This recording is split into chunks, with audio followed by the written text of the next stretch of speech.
nós temos um roteiro de atividades na casa, até para que todos possam saber o que nós fazemos, né? Aqueles que não frequentam todos os dias as atividades. Então nós temos aqui um roteiro de ações que são desenvolvidas nesta casa e é interessante compartilhar com vocês. Na segunda-feira, às 19h30, nós temos um tratamento espiritual. É uma reunião fechada ao grupo de médiuns que é africano. Na terça-feira, nós temos, a partir das 18h30, o acolhimento espiritual. E às 19h30, o estudo da mediunidade. Nós nos reunimos em grupo para discutir sobre a estrutura da mediunidade, né, e os trabalhos que são desenvolvidos. Na quarta-feira, que é hoje, nós temos a palestra, mais logo depois do passe e a fluidoterapia. E nós iniciamos também às quartas-feiras, hoje já fizemos a partir das 18h30, nós iniciamos o atendimento fraterno.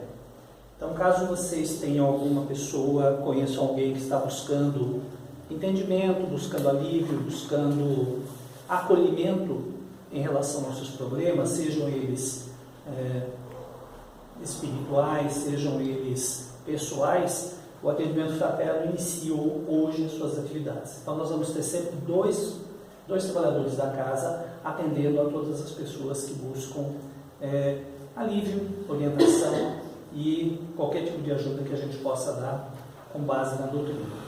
A partir desse atendimento fraterno, nós encaminhamos essa pessoa depois para tratamento ou encaminhamos para outras atividades da casa, conforme um sistema de fichas que nós desenvolvemos. Então, na quarta-feira, começamos hoje, todas as quartas-feiras, atendimento fraterno às 18h30 e depois a palestra às 19h30.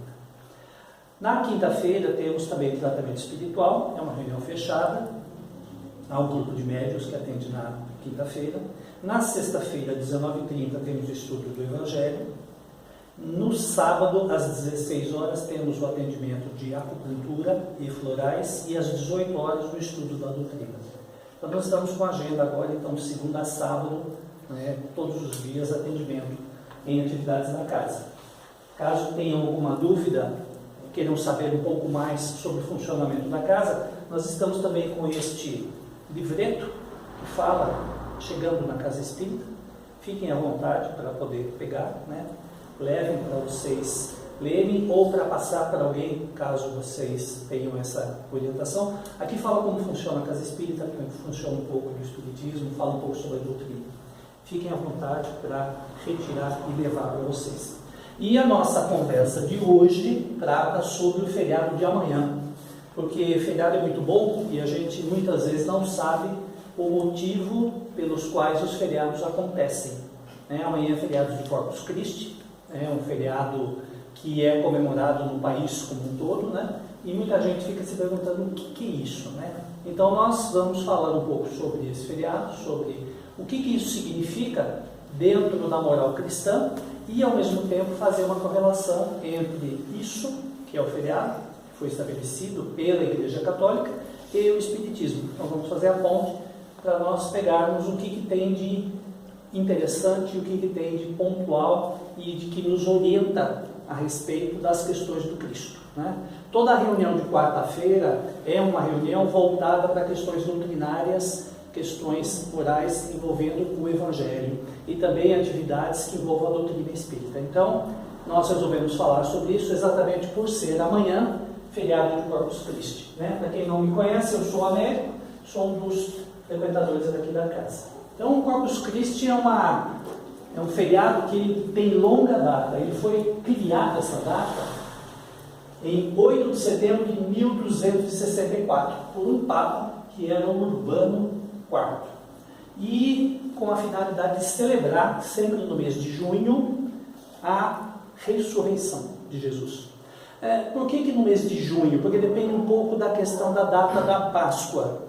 Então está muito relacionado a Carnaval, Páscoa, e por isso que é um feriado variável, tá certo? Ele sempre, a cada ano, ele vai mudando conforme uma contagem que é feita.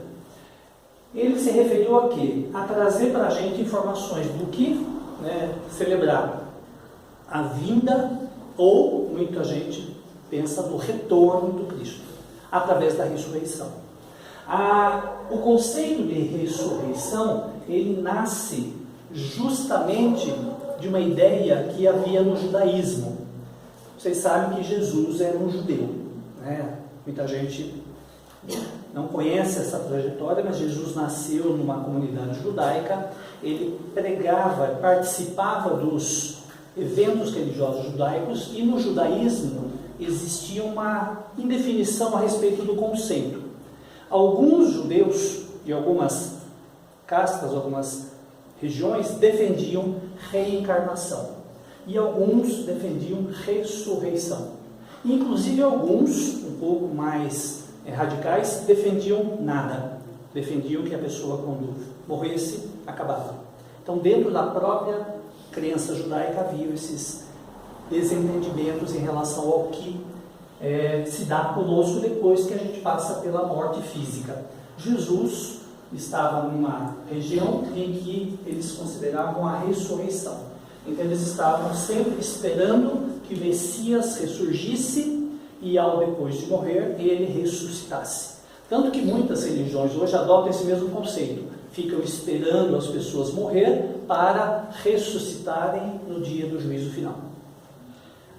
Isso nasce exatamente com o advento de Jesus, que foi crucificado na sexta-feira, e no domingo ele simplesmente reaparece, né, fisicamente, visivelmente, para as pessoas que eram seus apóstolos. No primeiro momento, a Maria Madalena com uma outra mulher vão visitar o túmulo onde Jesus foi colocado.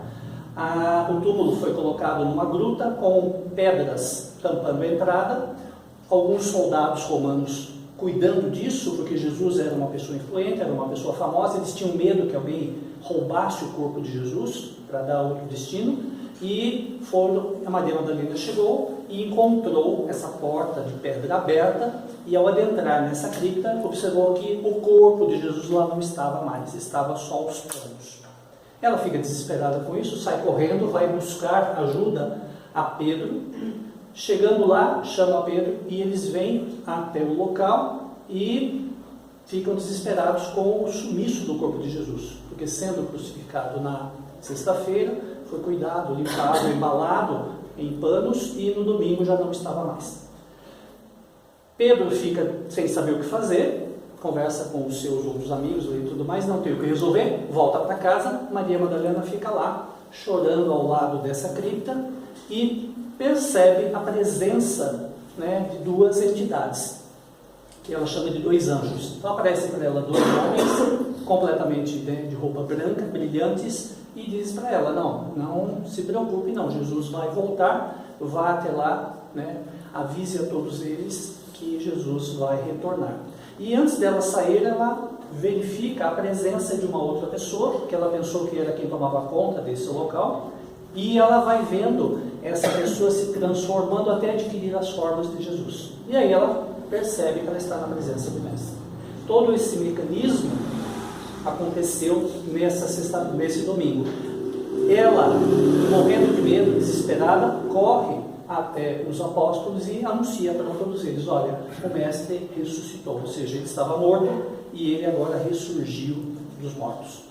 Ninguém acredita nela, né? Querem ver, querem conhecer, e depois Jesus começa a aparecer nas residências dos apóstolos, primeiro com Pedro e todos os outros. E interessante que quando Jesus aparece na casa de Pedro, eles, sem saber o que fazer, oferecem alimento a Jesus, né? E na Bíblia cita que Jesus comeu um cardápio um tanto diferente, né? Ele comeu peixe com mel. Eu não sei se comer peixe com mel é uma das, vamos dizer, umas opções boas, mas era o que tinha lá, né, na pobreza deles. Então, de um pedaço de peixe, tinha mel. Diz que Jesus sentou, comeu peixe, né, comeu mel e ficou entre eles. E eles, não acreditam. Ele falava, não, toque em mim. As pessoas tocavam, pegavam, e ele tinha consistência. Então, as pessoas acreditavam que Jesus realmente tinha ressuscitado. Ou seja, achavam que o corpo de Jesus, depois de morto, ganhou vida. Certo? Então, esse foi, né, o que está relatado nos evangelhos.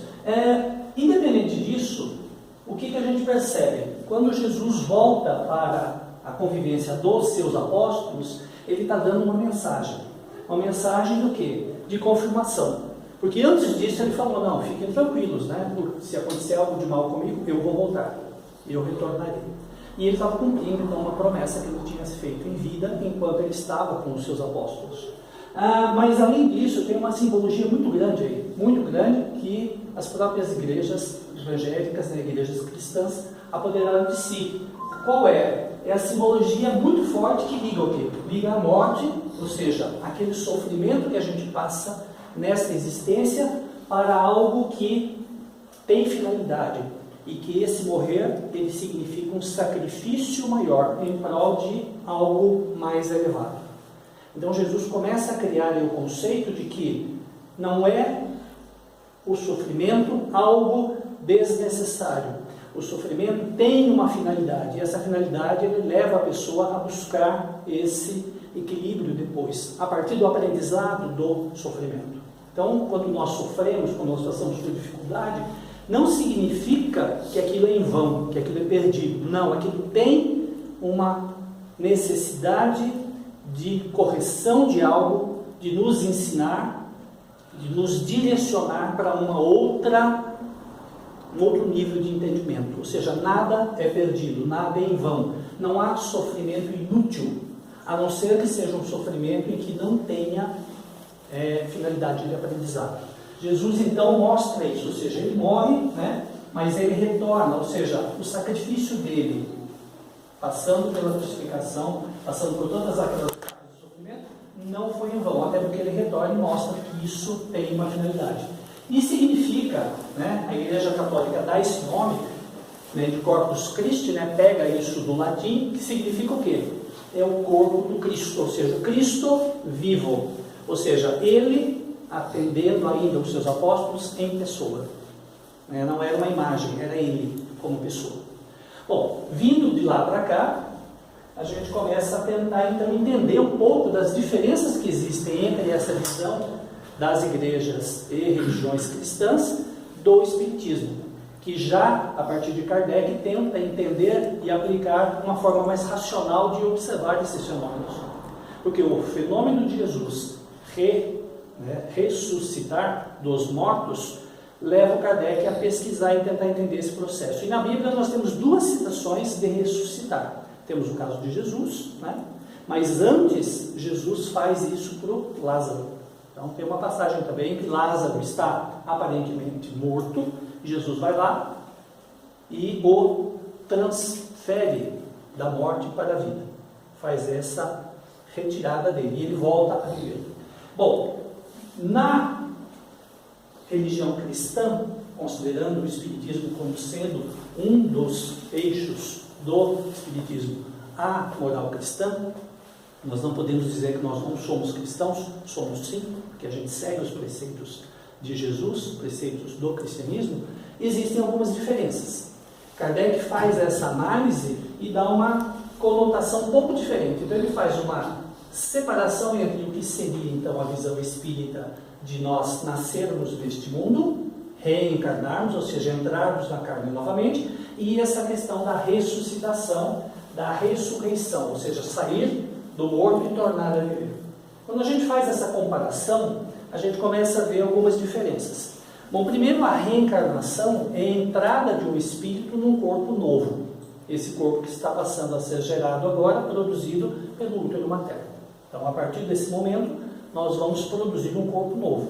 O espírito existia e ele dá forma a esse corpo novo. Ele anima esse corpo novo. Então, esse espírito passa a fazer parte deste corpo. Então, aí nós temos o quê? Uma alma, que é o nosso caso, né? Eu não posso chegar para as pessoas e dizer assim, eu sou espírito. Então, eu estou espírito, só que encarnado. Então, até para facilitar o entendimento, espírito é aquele que está fora do corpo e alma é o espírito encarnado, né? Então, facilita a gente compreender esse processo. Então, na reencarnação, o espírito vem e dá crescimento, dá forma a um novo corpo, a partir das questões biológicas que envolvem toda a gestação, toda a maternidade. Na ressurreição, é o mesmo corpo, é o corpo que estava morto e voltou a viver, certo? A reencarnação tem uma finalidade, a finalidade bem clara que o Kardec coloca em toda a sua obra é para que a gente renasce? A gente renasce para a gente poder ter novas oportunidades, novos aprendizados, participar de novas experienciações. O a ressurreição, como ela dá continuidade ao corpo que já existia, ela dá continuidade à vida.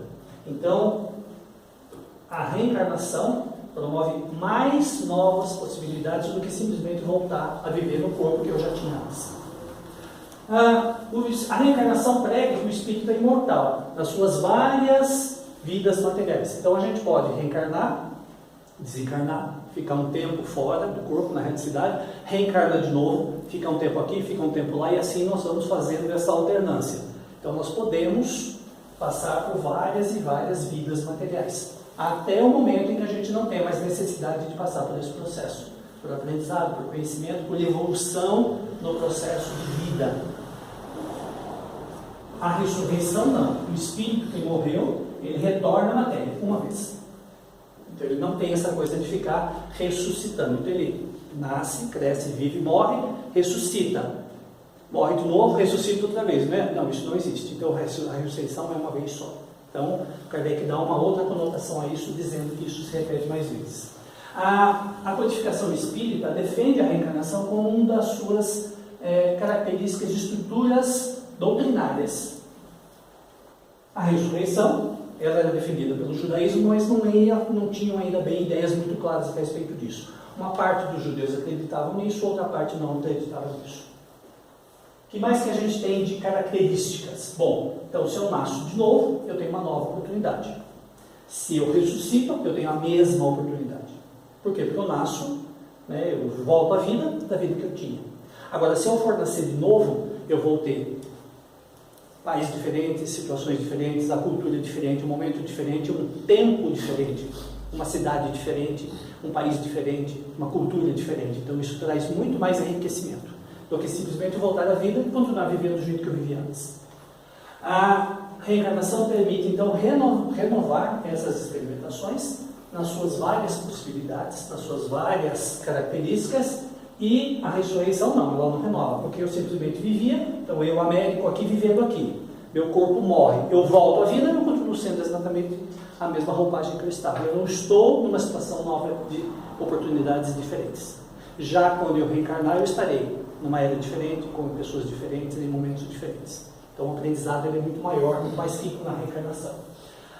A reencarnação desenvolve mais a evolução espiritual. A ressurreição limita essa evolução ao que a gente sabe, ao que a gente conhece naquela vida. Então ele não dá tantas chances. E a reencarnação, biologicamente, é plausível. É possível. Por quê? Porque o espírito vem, ele estimula a divisão celular, as células começam a se dividir, começa a crescer, forma um embrião, forma um feto, esse feto se transforma numa criança, isso cresce dentro da mãe, pegando energias da própria mãe, pegando alimentos, proteínas, circulação e tudo mais que tem daquele ser que dá abrigo àquilo. Então, biologicamente é plausível, tem sentido. Por quê? Porque ele dá o start inicial do processo e o corpo materno faz todo o resto. No caso da ressurreição, biologicamente é impossível, porque o corpo em deterioração, em apodrecimento, que é o que acontece com todas as carnes, quando elas ficam sem vida, elas tendem a apodrecer, então não é biologicamente possível a gente fazer com que isso retorne à vida.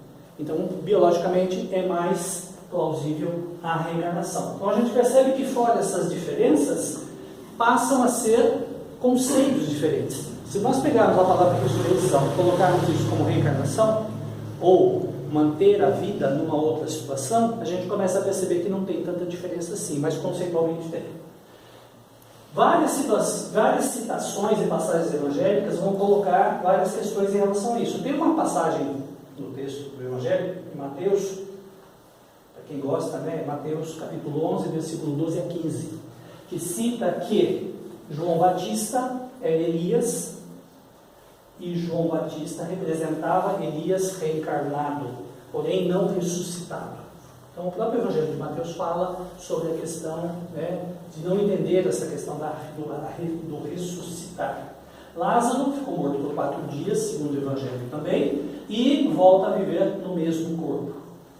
Kardec, para tentar entender esse processo, pergunta aos espíritos o que aconteceu com isso, e a resposta vem no capítulo da Gênesis, que fala o seguinte: os laços que estavam conectados entre o espírito de Lázaro e o corpo de Lázaro não estavam completamente rompidos. Ele não tinha ainda, categoricamente, deixado o corpo. Por isso que Jesus, a partir de toda a sua energia, conseguiu fazer com que aquele espírito retornasse ao corpo. Por isso que Lázaro retorna à vida após 4 dias. Eles não tinham equipamentos à época, mas se tivéssemos equipamentos que temos hoje, identificaríamos provavelmente algum batimento cardíaco aqui e lá, identificaríamos algum tipo de respiração, alguma atividade cerebral. Então Lázaro aparentava estar morto, mas ele estava no estado de catatonia, ele estava sem se mexer, sem aparentar nenhum tipo de movimento. Como não se faziam exames neurológicos à época para saber o que estava acontecendo, então caracterizaram Lázaro como morto, mas na verdade ele não estava, ele estava num estado, de um coma muito profundo, então não chegou a ser considerado como morto. Kardec esclarece que retornar ao corpo, por quê? Porque ainda mantinha algum tipo de vitalidade, caso contrário não conseguiria. Então essa passagem cita então a explicação do que seria então essa ressurreição. Então quando a gente começa a analisar sobre a ótica do Espiritismo, a gente começa a perceber que essas aparições, essas citações e essas colocações que fizeram a respeito de Jesus, pode ter uma outra explicação. E essa explicação ela fica mais palpável quando a gente entende então o que aconteceu. Então, na lógica espírita, Jesus, ele desencarna, ele segue para fora do corpo, mantém o seu corpo espiritual, que é o seu perispírito, e ao retornar no domingo, ele capta a energia desses apóstolos que estavam no entorno, capta a energia suficiente para um fenômeno de materialização. Então ele traz para o corpo espiritual dele uma ponderabilidade, uma capacidade de ser palpável. Tanto que Jesus faz o quê? Quando ele se mostra lá na casa de Pedro, ele se mostra palpável. Ele fala, não, peguem em mim, as pessoas pegam nele. Ele tinha roupas, ele se alimenta, ele emite som, ou seja, ele fala, ele conversa, ele vai, ele vem, frequentando as coisas, ele senta-se à mesa para conversar. E ele faz isso durante muitos e muitos dias. Ou seja, por que Jesus fez esse mecanismo? 2 finalidades. Primeiro, para dizer que quando ele diz que havia o reino dos céus e a vida não acabava aqui na terra, isso é verdade. Ele veio para demonstrar isso visivelmente. Olha, não há morte, a gente não morre, a gente vai para outro lugar, mas a gente continua vivendo como ser. Então, não há morte. Segundo, ele precisava dar as últimas orientações para o seu grupo, de como que eles iam conduzir a questão da expansão do cristianismo. Então ele dá orientações, ele passa vários dias orientando o seu grupo de apóstolos, ó, você faça isso, você tem esse perfil, faça aquilo e tudo mais, para que houvesse o crescimento do cristianismo, ou seja, não deixar o cristianismo morrer. Tanto que isso foi bem conduzido, isso foi bem feito, que a gente está falando dele hoje, 2000 e tantos anos depois, e a gente ainda consegue entender esse processo, falar sobre isso. Então, isso se explica o quê? Essa aparição, uma manifestação do perispírito, porque o perispírito ele acompanha e envolve o espírito. Estamos todos aqui nós encarnados neste momento. Quando desencarnarmos, quando sairmos do corpo, nós vamos nos encontrar na forma do corpo. Nós vamos estar com o corpo espiritual, que funciona como uma forma para este corpo aqui. E isso tem ponderabilidade, isso é palpável. Numa densidade mais etérea, diferente da matéria que a gente conhece, mas que pode, em determinados momentos, condensar essa energia, condensar essa matéria e parecer materializado. Então existem diversos exemplos, diversas situações em que os médiuns conseguiam materializar, agregar como se fossem átomos e moléculas a esse perispírito, para ele se tornar mais denso, para ele se tornar mais palpável, para ele se tornar mais visível. E isso Jesus fez com muita sabedoria e muito conhecimento de causa. Ele simplesmente pega essa substância semimaterial dele, do próprio perispírito dele, que unia o espírito dele ao corpo, e dá a esse invólucro semimaterial uma consistência. Então ele faz a materialização do próprio perispírito dele, a partir da energia que ele emana, a partir do conhecimento e do conhecimento que ele tem de como fazer isso. Isso usando as energias vitais que eram oferecidas pelos apóstolos, que em sua grande maioria também eram médicos. Tanto que os apóstolos faziam cura, eles faziam comunicação à distância, eles se deslocavam né, mentalmente de um lugar para outro, eles faziam fenômenos de estar em 2 lugares ao mesmo tempo, eles tinham essa coisa de falar em várias línguas, eles tinham sim uma série de fenômenos mediúnicos. E o fato de Jesus escolher esse grupo para ser os seus apóstolos não era uma coisa à toa. Não era uma coisa assim, ficam todos soltos, foram os que apareceram. Não. Pessoas, né, com capacidade mediúnica para compreender esse processo e também para poder ver e seguir os ensinamentos de Jesus. Essa aparição, então, de Jesus, ela tem uma finalidade. Hoje, né, amanhã, as igrejas vão fazer procissões, algumas calçadas, algumas ruas vão ser colocadas serragens coloridas para as pessoas fazerem a sua procissão sobre ela. As igrejas vão fazer fenômenos de comunhão, né? Vão distribuir, por exemplo, como a Igreja Católica, hóstias que representam o corpo do Cristo. Vão fazer uma série de rituais, vão fazer uma série de encontros, mas tudo isso para quê? Para celebrar exatamente o quê? A imortalidade da alma. Ou seja, nós somos imortais. Somos almas encarnadas. Essa celebração, ela é garantida, ela é mostrada por Jesus durante o processo de retornar à vida após ele ter desencarnado. Indica também a presença de Jesus aqui conosco.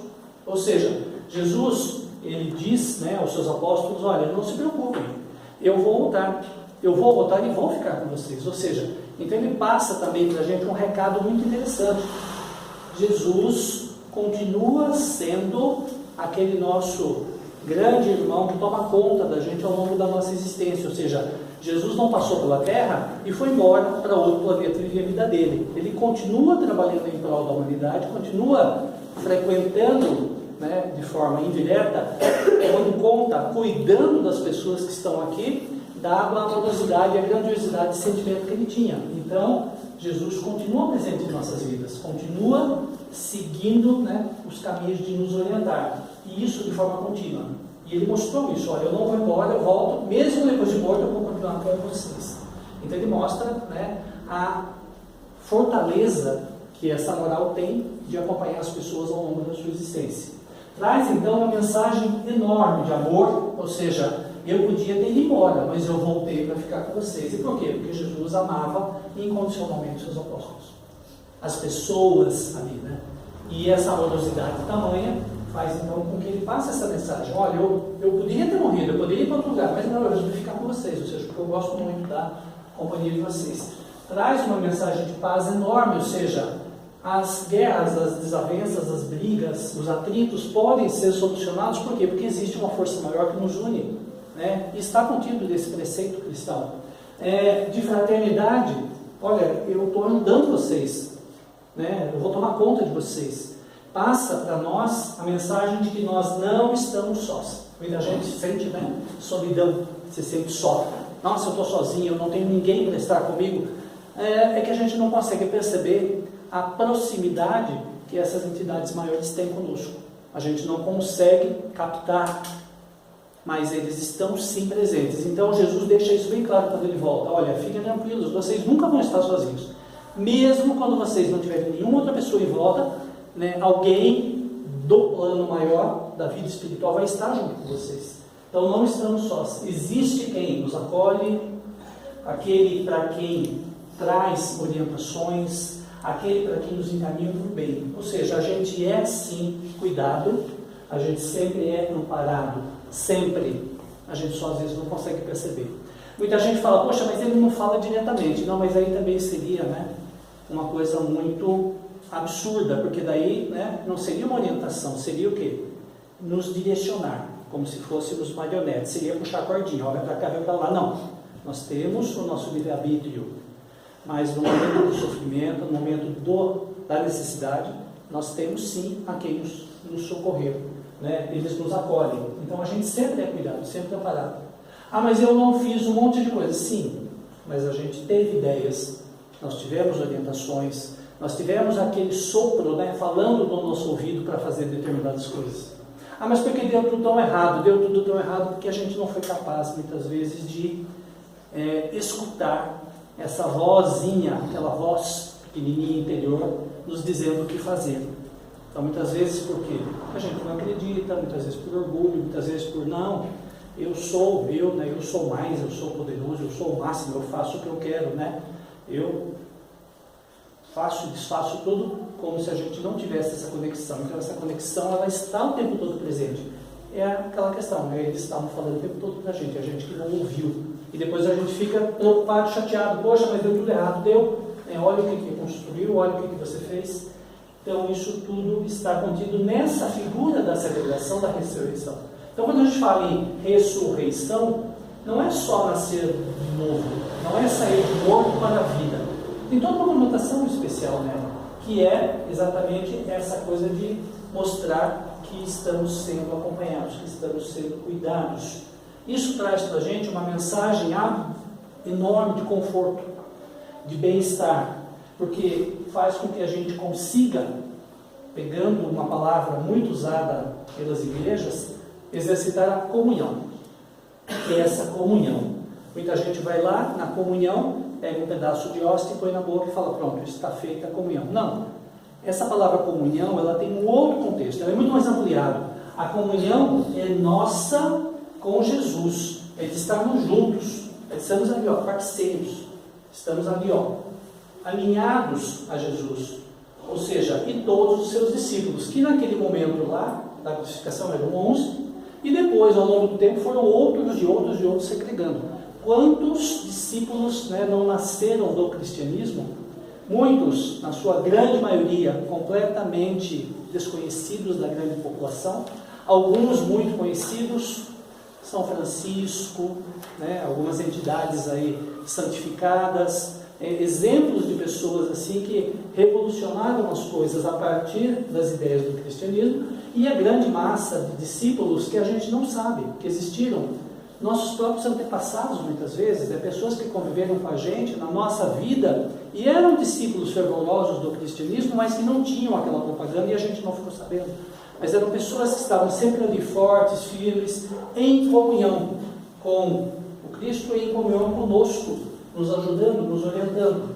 Então reforça sempre essa mensagem do quê? Do conforto, de que Jesus está ainda presente na nossa vida. E Jesus fala isso na última ceia, no último jantar que eles tiveram antes da sexta-feira, antes dele ser preso, ele reforça isso. E ele pega uma passagem que está no texto lá de Mateus e fala assim, Mateus descreve.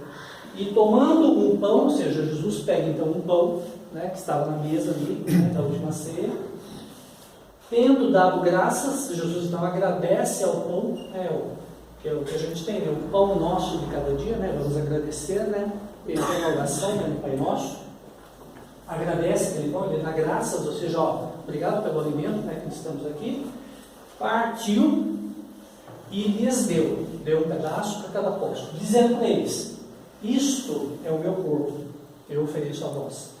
Então, o que Jesus simboliza aí? Olha, eu estou te dando aqui, discípulo, um pedaço de mim, aquilo que eu tenho de mais importante aqui dentro. Toma, um pedaço de mim para você.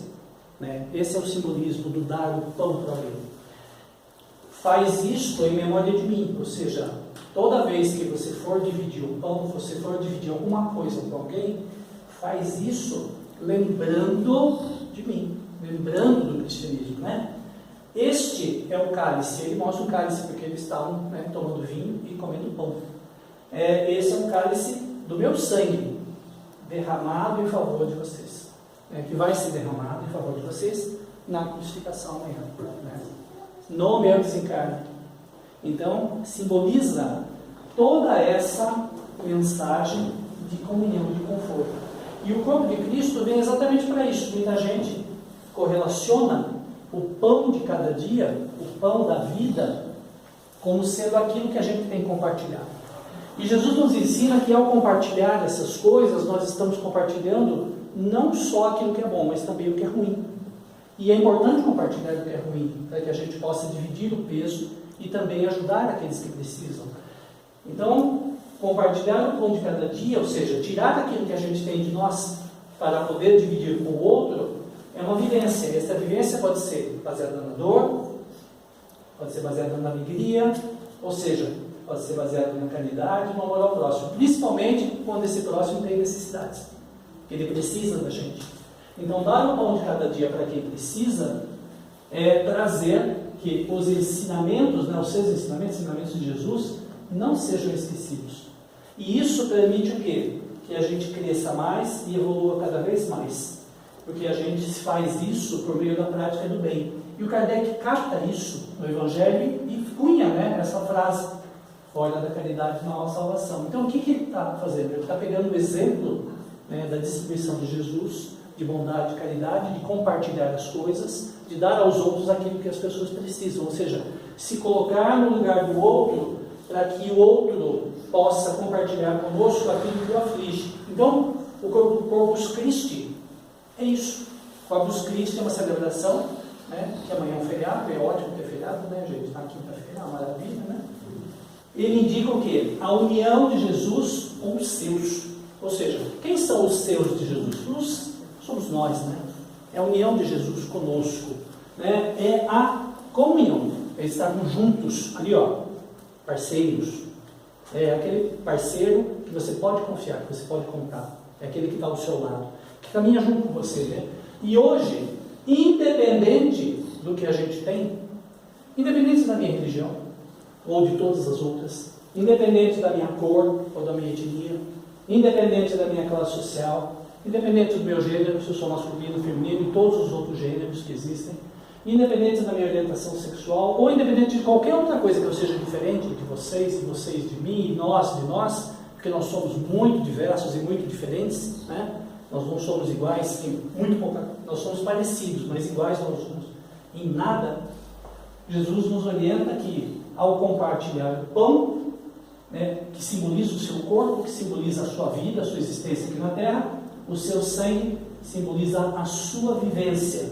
E com isso, ao compartilharmos essa mensagem do Corpus Christi, que é uma mensagem de união entre as pessoas, é uma mensagem de amor, é uma mensagem que ajuda principalmente aqueles que têm dificuldades, aqueles que estão com dores, aqueles que estão com atritos, os desequilíbrios e 3 pontinhos para tudo mais que a gente puder imaginar, que a gente precisa, é sempre se colocar no lugar local do outro, perguntando sempre a si mesmo o que Jesus faria, para que sirva isso como um norteador, um prumo ali, ético da nossa decisão.